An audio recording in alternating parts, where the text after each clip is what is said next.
Hi friends, please subscribe to Amravati Media and press the bell icon for more latest updates.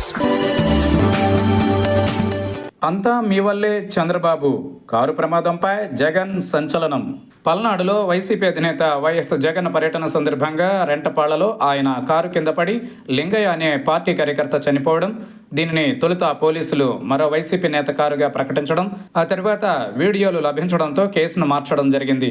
ఈ కేసులో car driver రమణారెడ్డిని A1గా, జగన్ను A2గా, మాజీ మంత్రుల పేర్ని నాని, విడదల Rajani, Jagan PA నాగేశ్వరరెడ్డిని సైతం నిందితులుగా చేర్చారు. దీనిపై జగన్ తొలిసారి స్పందించారు. ఈ రోజున మీరు రాజకీయాలను మరింత దిగజార్చారు చంద్రబాబు అంటూ ఎక్స్లో జగన్ సుదీర్ఘ ట్వీట్ చేశారు. నేను అడుగుతున్న ఈ ప్రశ్నలకు సమాధానం చెప్పగలరా అంటూ ప్రశ్నించారు. అసలు నా పర్యటనకు మీరు ఎందుకు ఆంక్షలు పెట్టి ఎవరు రాకూడదని ఎందుకు కట్టడి చేశారు? గతంలో మీరు కానీ మీ పవన్ కళ్యాణ్ కానీ తిరుగుతున్నప్పుడు మేము ఇలాంటి ఆంక్షలు ఎప్పుడైనా పెట్టామా అని జగన్ ప్రశ్నించారు.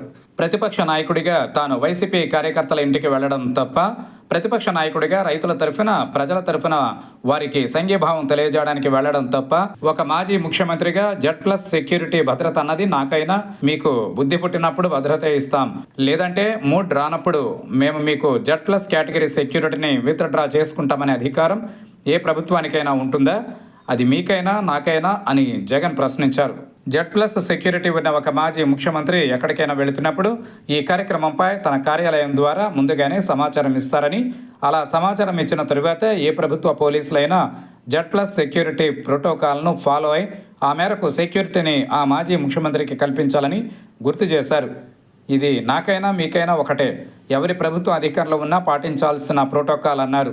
మరి Z+ సెక్యూరిటీతో మాజీ ముఖ్యమంత్రి ఉంటే తన ప్రోగ్రాంకు సంబంధించి రూట్ మ్యాప్ ఇచ్చిన తరువాత పైలట్ వెహికల్స్, రోప్ పార్టీలు అన్నవి సెక్యూరిటీ ప్రోటోకాల్లో భాగమైనప్పుడు, మరి మీ రోప్ పార్టీల Z+ సెక్యూరిటీ ఉన్న మాజీ ముఖ్యమంత్రి ప్రయాణం చేస్తున్న వాహనం చుట్టూ రోప్ పట్టుకుని ఎవరు వాహనం మీద పడకుండా చూసుకోవాల్సిన బాధ్యత ఉండదా? మనుషుల తాకిడి ఎక్కువ ఉన్న పరిస్థితుల మధ్య అని అడిగారు. అందుకే కదా Z+ కేటగిరీ సెక్యూరిటీతో మాజీ ముఖ్యమంత్రి ప్రయాణంలో ప్రోటోకాల్లో భాగంగా ఈ రోప్ పార్టీని పైలట్ వాహనాలను పెట్టడానికి కారణమని తెలిపారు. మరి మీ పైలట్ వెహికల్స్, అందులో సెక్యూరిటీ, రోప్ పార్టీలను Z+ సెక్యూరిటీ ఉన్న మాజీ ముఖ్యమంత్రి వాహనం చుట్టూ ఇంతమంది ప్రజల తాకిడి ఉన్నప్పుడు ఎందుకు లేరని ప్రశ్నించారు. ఒకవేళ ఉన్నమాట నిజమే అయితే మరి ఎవరైనా వెహికల్ కింద ఎలా పడగలుగుతారు? మరి ఏది వాస్తవం?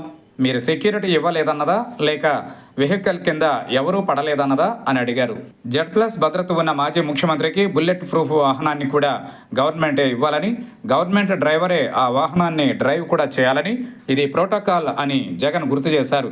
మంచి బుల్లెట్ ప్రూఫ్ వెహికల్ మీరు ప్రొవైడ్ చేయకపోతే గవర్నమెంట్ అనుమతితో నేనే నా సొంత డబ్బుతో సొంతంగా వాహనాన్ని కొనిపెట్టానని అన్నారు.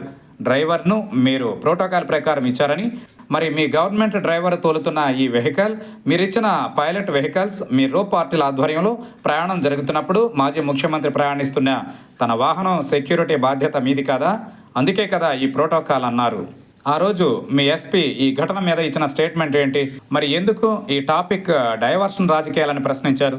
ప్రతిపక్షంగా తాను ప్రెస్ మీట్ పెట్టి సుదీర్ఘంగా గతంలో మీరు ప్రజలకు ఇచ్చిన వాగ్దానాలు, హామీలపై మీరు చెప్పిన మాటలు, గతంలో మీరు ఇంటింటికి పంపించిన బాండ్లను, మీ మేనిఫెస్టో, మీ అబద్ధాలను, మీ మోసాలను బయటపెడితే మీ పాలనా వైఫల్యాలను, రెడ్ బుక్ రాజ్యాంగం పేరుతో మీరు చేస్తున్న భయంకర పాలన గురించి ఎక్స్పోజ్ చేస్తే రాష్ట్రంలో విచ్చలవిడి అవినీతి, తద్వారా రాష్ట్ర ఖజానాకు మీ వల్ల జరిగిన నష్టాన్ని, అతలాకుతలమవుతున్న రైతులు, అక్క చెల్లెమ్మలు, పిల్లల బ్రతుకులు, వీటన్నింటినీ తాను చెబితే వాటికి సమాధానం చెప్పలేక ప్రజలలో మీ మీద ఉన్న వ్యతిరేకత, నా మీద ప్రేమను చూసి తట్టుకోలేక మీరు దిగజారి డైవర్షన్ రాజకీయాలను మరింత దిగజార్చడం అత్యంత హేయకరమని అన్నారు.